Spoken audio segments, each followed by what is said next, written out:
Sebastian Luz, Binongo Clan. Magkamot-kamot na kahiusa kita tanan.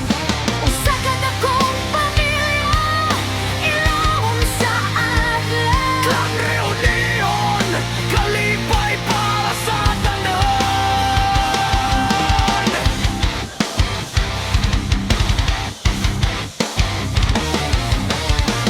Ang katawa nag-aling onyog, samtang tawgon ng matag ngalan. Lahi-lahi man og naong pareho ra ang kasing-kasing.